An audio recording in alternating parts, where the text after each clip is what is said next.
140 to Elm Street, the front porch light is always on. It burns through the thick Appalachian fog, a solitary, desperate beacon in the endless night of Blackwood Creek. For years, that light served a single, practical purpose. It guided 24-year-old Sarah Jenkins up the driveway after her graveyard shift at the Sinclair gas station.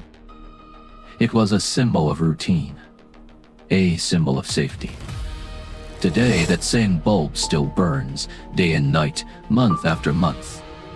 But it is no longer a guide. It is a monument to an unending nightmare. In the taxonomy of human grief, there are established rituals. When someone passes away, society knows how to respond. We hold funerals. We lower caskets into the earth.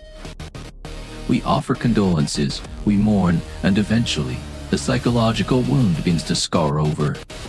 The mind accepts the finality of death. But what happens when there is no body?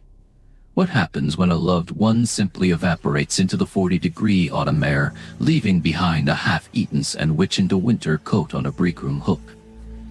Psychologists call it ambiguous loss. It is widely considered the most traumatic form of grief a human mind can endure. On the morning of October 14th, 2010, Mary Jenkins woke up at 6:30 a.m. She walked to the kitchen to start the coffee, expecting to hear the familiar sound of her daughter's boots on the hardwood floor. Instead, the phone rang. It was the morning manager at the Sinclair station. Sarah wasn't there. In that single fractured moment, Mary Jenkins was pushed into a psychological purgatory. Ambiguous, lost in eyes that bring the closure it desperately needs to heal.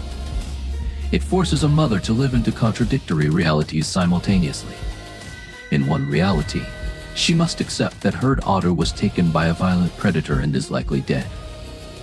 In the other, because there is no physical proof, she must keep a microscopic flame of hope alive that Sarah is out there, trapped, waiting to be found.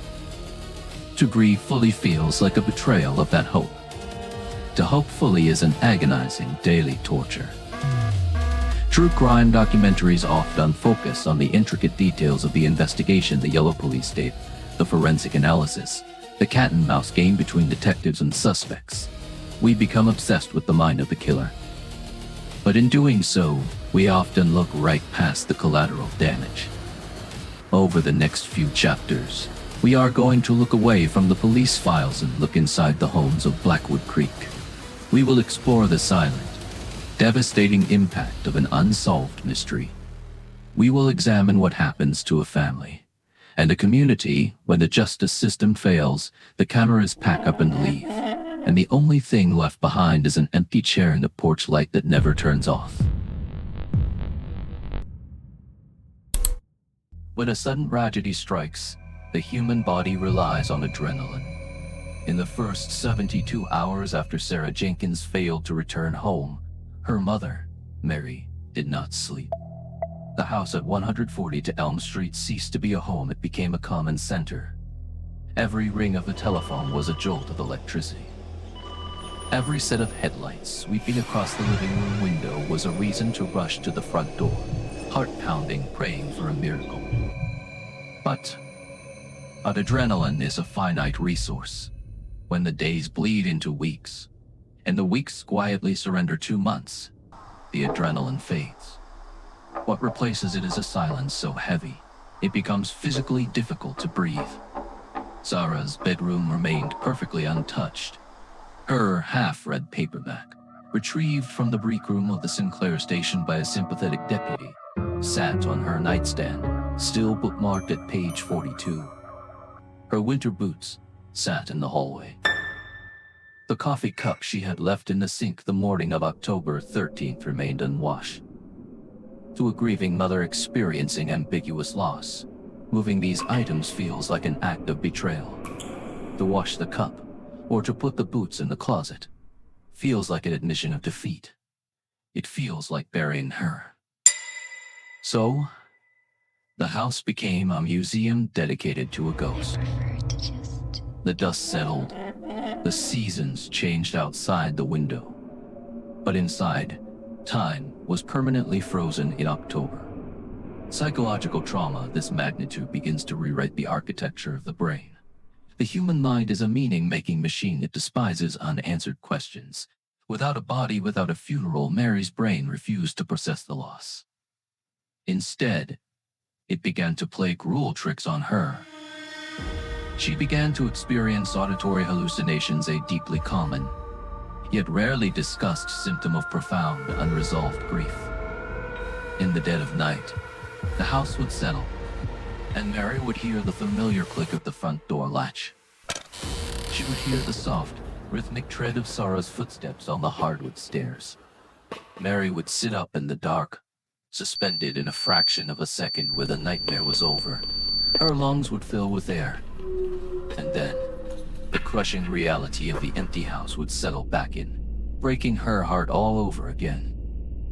It wasn't just losing her daughter it was losing her every single night. This internal devastation was compounded by a growing, agonizing isolation. In a tight-knit community like Blackwood Creek, people pride themselves on taking care of their own. In the beginning, the neighbors brought casseroles. They sat in the living room and offered prayers. But grief, especially grief, without an ending, makes people deeply uncomfortable.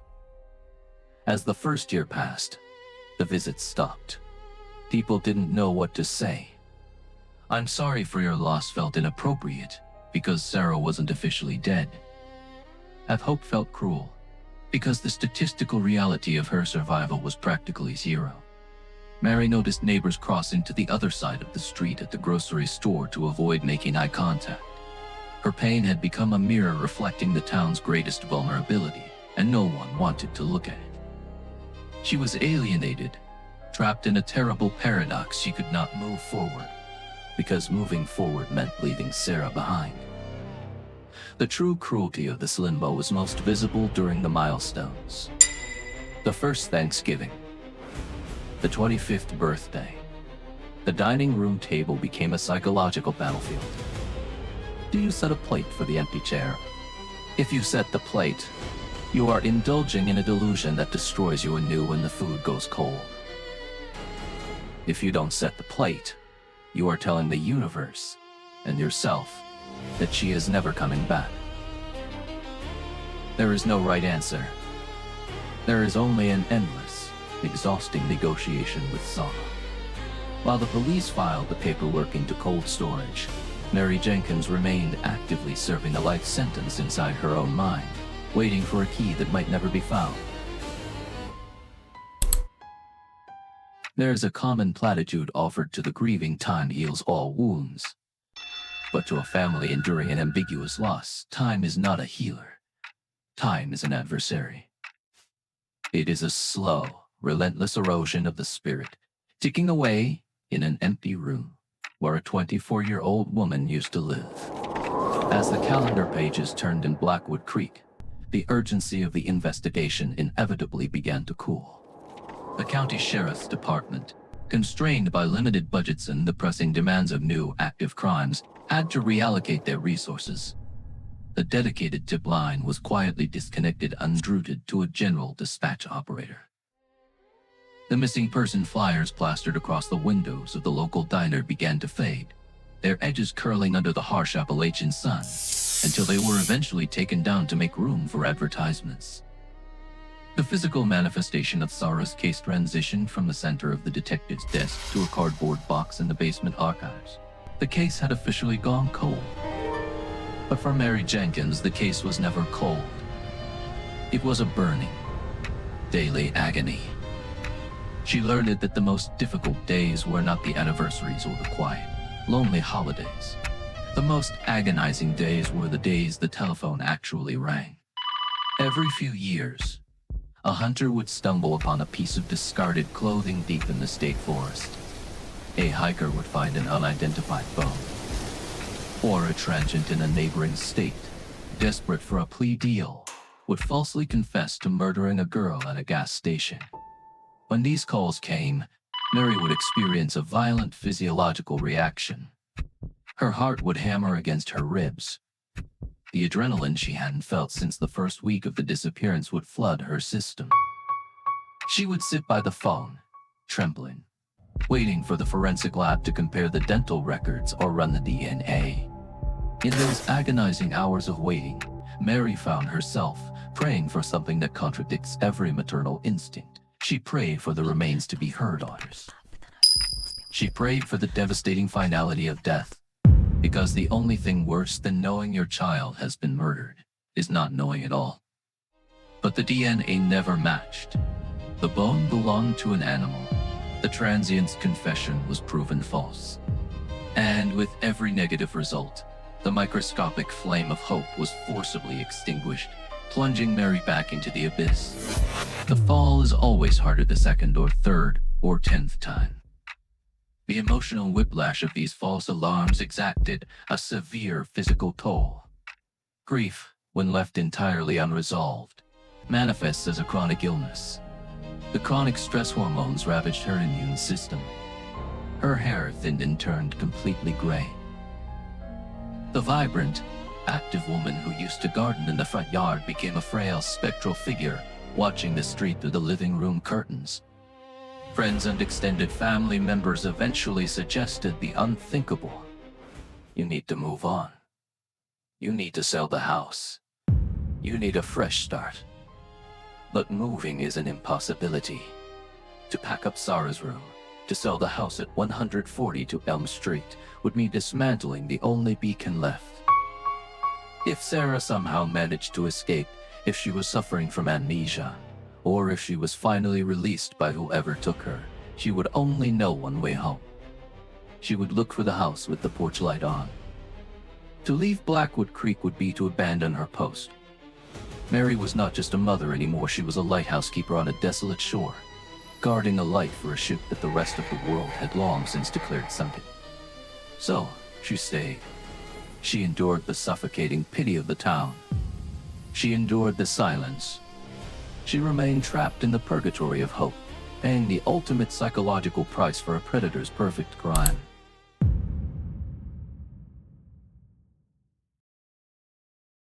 In a sprawling metropolis, a violent crime is often committed by a stranger. The perpetrator is a faceless entity, swallowed up by the concrete landscape and the anonymity of millions. But Blackwood Creek is not a metropolis.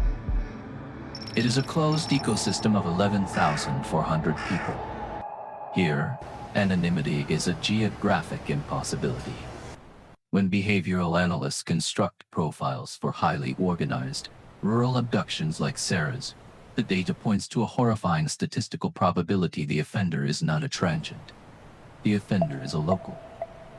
He is someone who knew the back roads, knew the dispatch times of the sheriff's deputies, and knew that the Sinclair station was completely isolated at 3 o'clock. For the detectives, this profile is a tool to narrow the suspect pool. But for Mary Jenkins, this profile is a psychological death sentence. It means the monster did not retreat into the wilderness. He retreated into the neighborhood.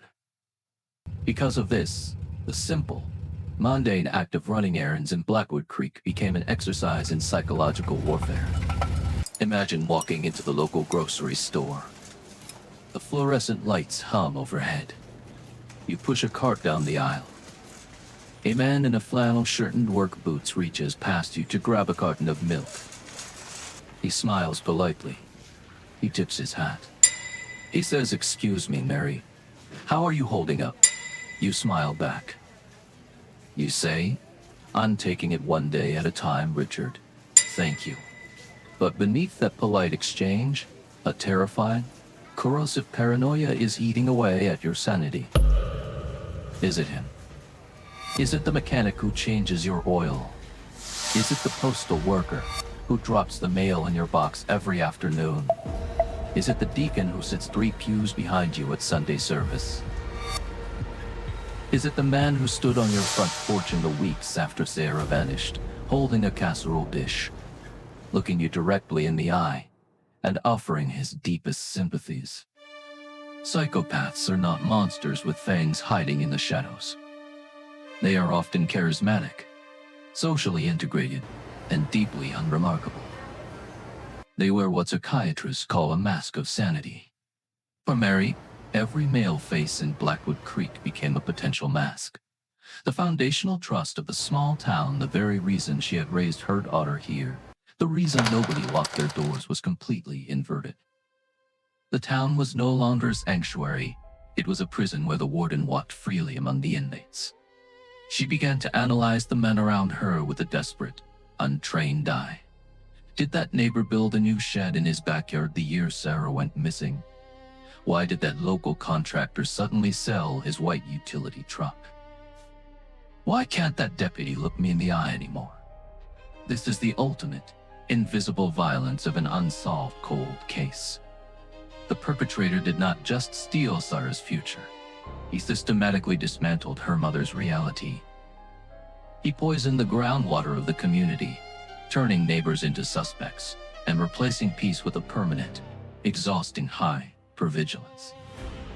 As the decade mark approached and passed, the bitterest pill to swallow was the stark inequality of time. The man who took Sarah went on to live his life. He likely celebrated holidays. He may have married. He watched the seasons change, entirely unburdened by the justice system, protected by the dense Appalachian forest and his own impenetrable facade. He experienced the luxury of a future. Mary Jenkins was denied that luxury. Her life remained paused at 6 o'clock. I am on a freezing October morning. She was left to carry the entire weight of the crime on her frail shoulders. True crime as a genre often fixates on the puzzle. We are captivated by the forensic anomalies, the timeline discrepancies, and the thrill of the hunt. We want the neat resolution. We want the gavel to strike the sound block, sending the guilty away so the credits can roll. But for the families of the missing, there are no credits. There is only the long, unbearable silence of the aftermath. Tonight, the fog will roll off the Appalachian foothills, thick and cold. It will swallow the logging roads, the Sinclair gas station, and the quiet streets of Blackwood Creek. The town will go to sleep. The man who took Sarah Jenkins will go to sleep in a warm bed, secure in his perfect crime. But at 140 to Elm Street, the amber glow of a front porch light will pierce the darkness. It is a mother's silent scream. It is a defiant, heartbreaking refusal to surrender to the void. It is the tragic monument of a small town cold case. Mary Jenkins is still waiting. And as long as that light burns, she is telling the phantom of Blackwood Creek one undeniable truth. You may have taken her from me, but you will never make me turn my back on the dark.